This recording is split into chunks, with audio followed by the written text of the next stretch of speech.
Thank you. I don't feel very much like Willy Wonka today. I do have a purple top hat, which I probably should have brought. Instead, I've got waterlogged purple shoes, which is almost as good. What an amazing conference. I don't know about you guys, but I'm having the time of my life. It's absolutely fantastic here. So, without further ado, let's get going. I am known as Mr. Moshi, although my mother calls me Michael Acton Smith. And I thought, what shall I talk about today? And I thought I'd keep it simple and just tell you all the story of my entrepreneurial adventures over the last few years. And it's been a bit of a roller coaster. There's been a lot of ups and downs, thrills and spills, many, many mistakes, screwed up a lot more than I've got things right. So hopefully there'll be some interesting lessons and tales to share with you all today. Because I really think this is an amazing time in history to be starting stuff, building businesses, launching projects. The internet creates so many new opportunities for us all. So, like any good story, it starts at the beginning. But before I go back to the start, this is Moshi Monsters. I run a studio called Mind Candy. We make games. I love making games. And our big hit, our monster hit, has been something called Moshi Monsters. Just out of interest, has anyone adopted a Moshi Monster? Good. A few hands going up. So it is for 7 to 11-year-olds, but you're all very welcome to sign up as well.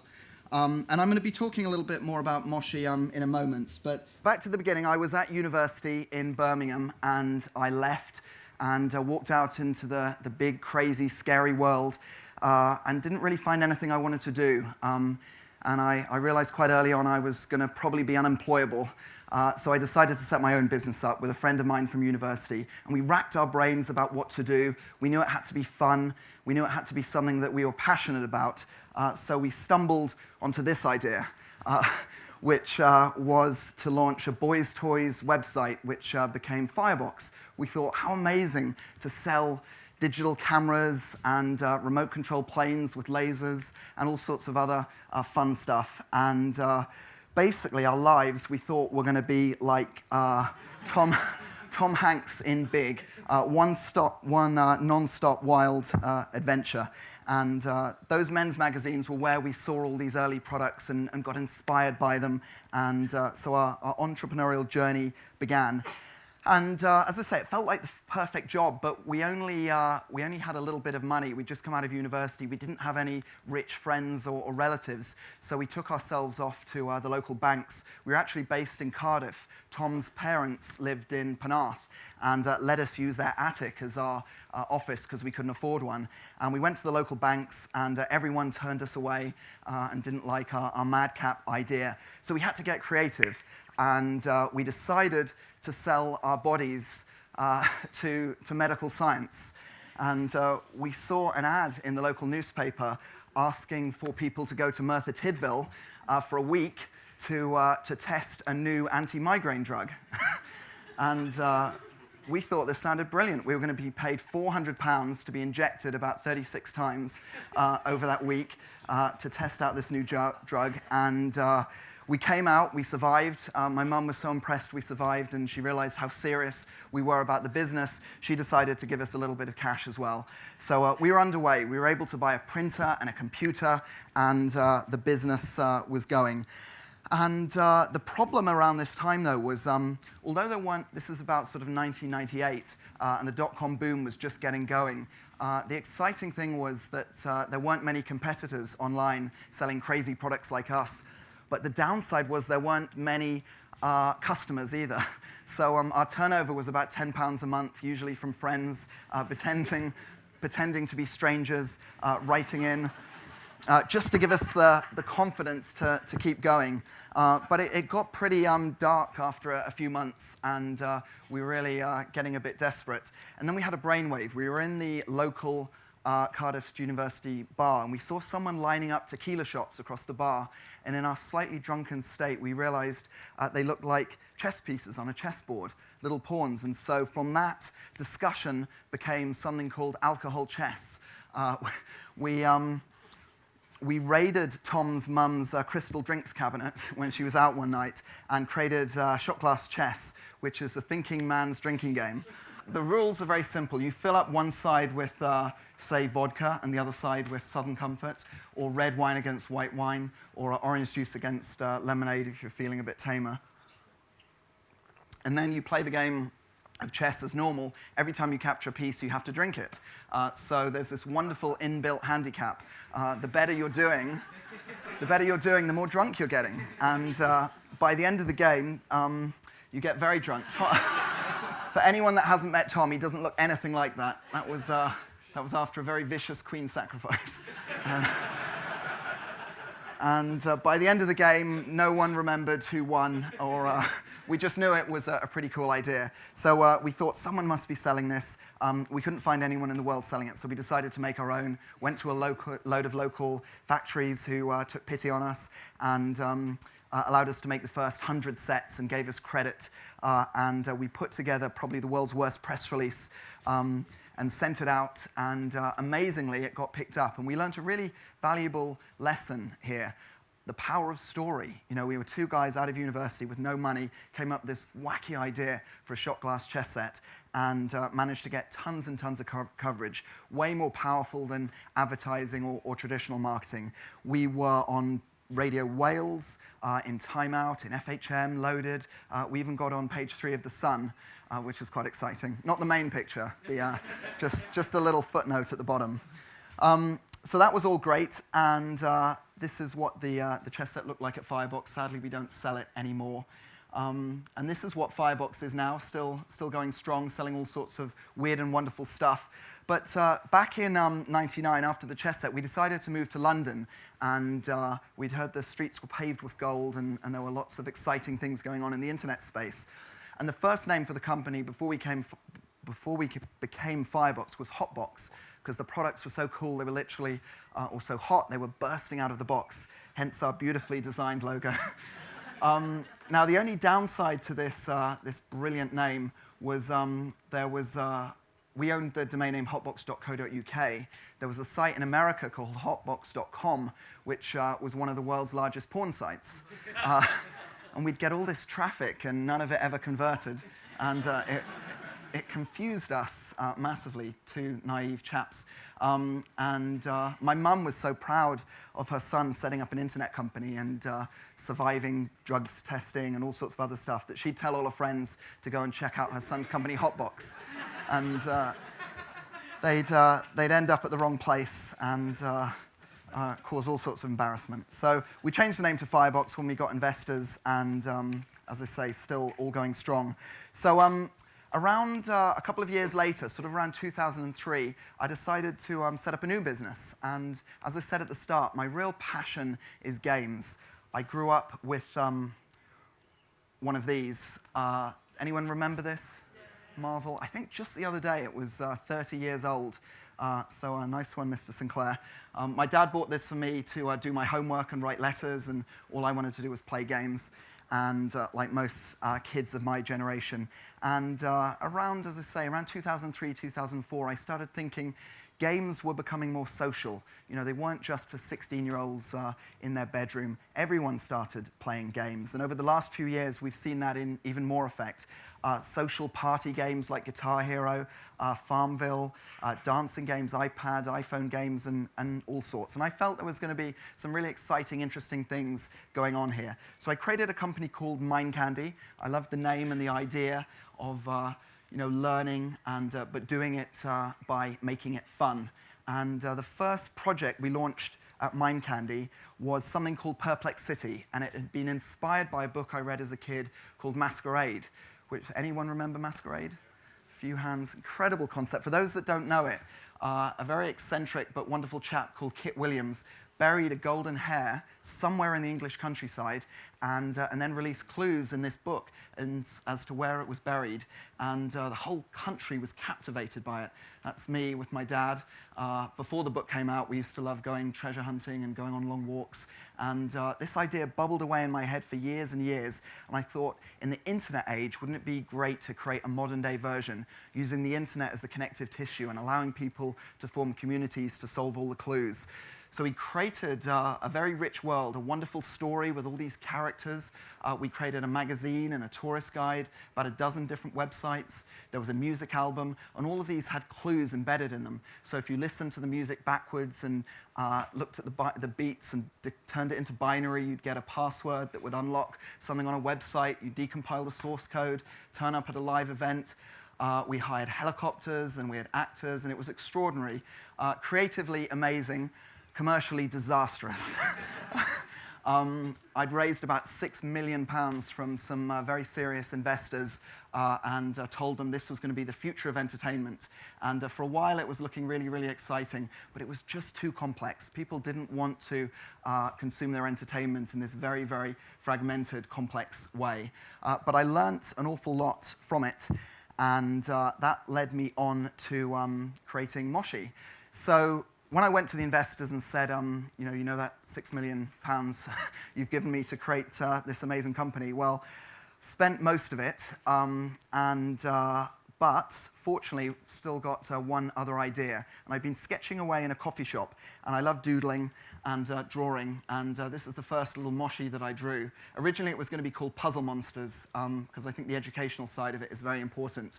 But I loved this idea. When I was younger, something else I had was a pet rock, which is a very low-tech virtual pet. Very simple idea created by this American, I think, called Gary Dahl, who, and it just shows some of the simplest ideas are the best. He sold millions of these, became a multi-millionaire, put a pet rock in a box with a little instruction manual of how to look after it. And I thought it was genius. So as technology has advanced, we've been able to create more sophisticated virtual pets, and kids love nurturing. It's a very important play pattern for them. And so that's where kind of Moshi Monsters came along. I thought, how awesome to be able to look after your own little pet monster and take it for walks and play with it. And then the idea was to allow kids to share their stories and upload their artwork and talk to each other and role play and just create this wonderful, rich, creative online world. And we put it live in 2008, and it bubbled along. Not much happened for sort of the first year and a half.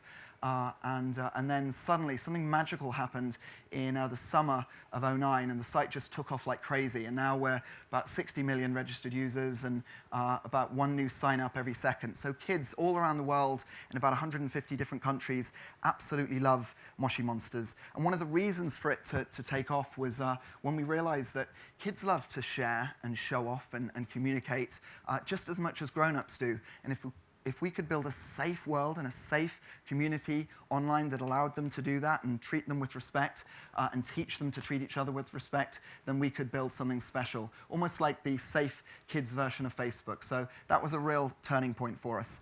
And just very quickly, the user journey of what happens. Kids sign in, they adopt a monster, they fill in the adoption papers, they give their monster a name, and then it lives in their room.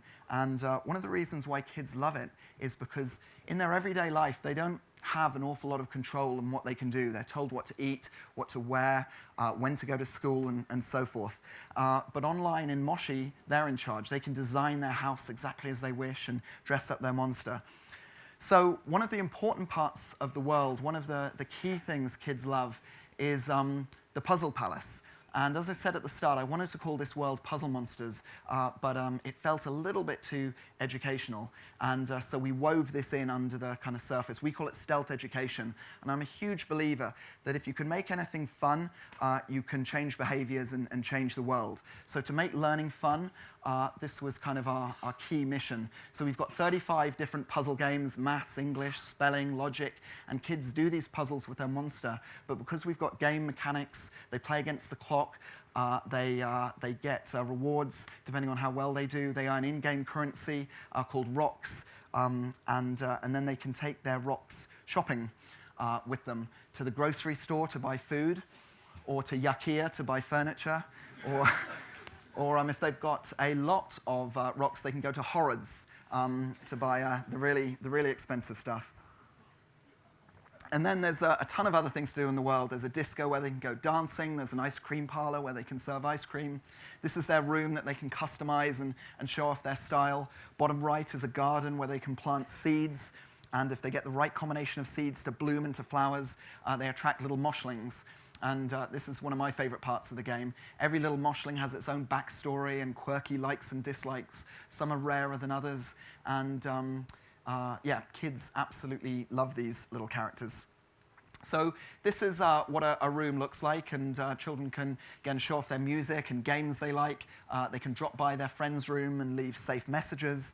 They have a pin board, and there's a news feed to see what everyone else is getting up to. They have a friends tree. The purple ones are where they can mark their BFFs, their best friends forever, which changes most days. And then the Daily Growl, all the ooze that's fit to print, is where we have competitions. Kids send in drawings for new monsters and stories, poetry. We've even had a screenplay sent in by a 9-year-old, and all sorts of other fun stuff within the world. So it's a very rich, creative environment, lots of scope for storytelling and adventure. We have over 200 different characters, and all sorts of different shapes and sizes. One of the things I love is music, and we've created a whole host of different musical characters. Everyone from Broccoli Spears to the Goo Fighters, 49 Pence. Dustbin Beaver was a personal favorite. Lady Goo Goo was probably the most famous one. I don't know if anyone heard the story, but she wasn't too impressed by our character, Lady Goo Goo, and got a High Court injunction to prevent us going any further with that character. So our lawyers are having a friendly chat about that at the moment. So moving on, one of the things about the world of Moshi in the early days was it was very happy and colourful, and nothing ever kind of went wrong. And so we thought story is a key part of it, so we needed to introduce a little bit of tension. So we created a character called Dr. Strangeglove, who pops up every month with new threats to the world, and kids can become super Moshis with a cape and a mask and go and thwart his ill deeds. So right back at the start, when I set up Moshi Monsters, this was another little sketch I did in a coffee shop on a piece of paper, where I wanted to think about entertainment differently. The old model of entertainment is where you start with a film or a TV show. You know, the Disneys and the DreamWorks and all those wonderful companies for decades have been doing that. And then you release your film or TV show, you hope it works, and then you go offline and create books and magazines and toys and all the other stuff.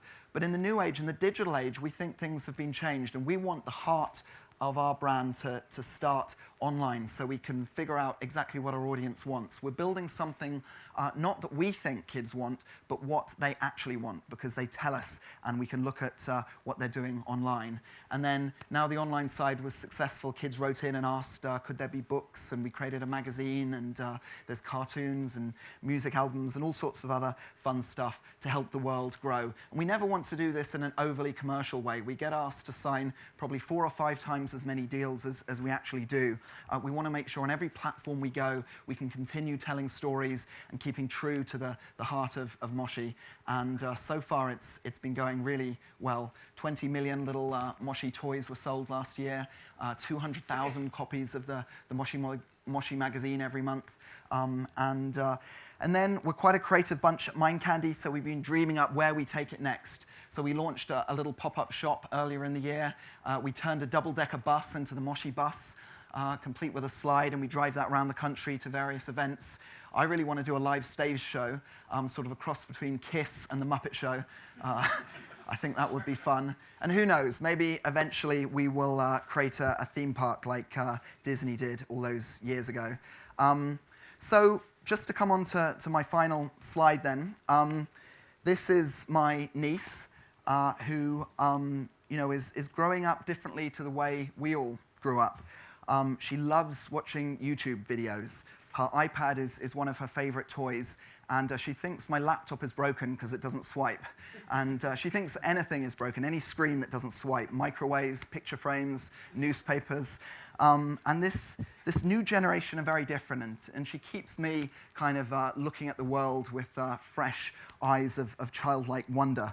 And there are extraordinary opportunities being created now, not just by this new generation growing up, but the whole world embracing the web and the chaotic, disruptive, but hugely exciting opportunities that it presents. There's already about 2 billion people online, and that's going to double over the next few years, creating so many many exciting new opportunities. So as I said at the start, I don't think there's ever been a better time to launch a new business or kickstart a new project. So roll up your sleeves, dream big, and I hope you can create some awesome stuff. So thank you very much.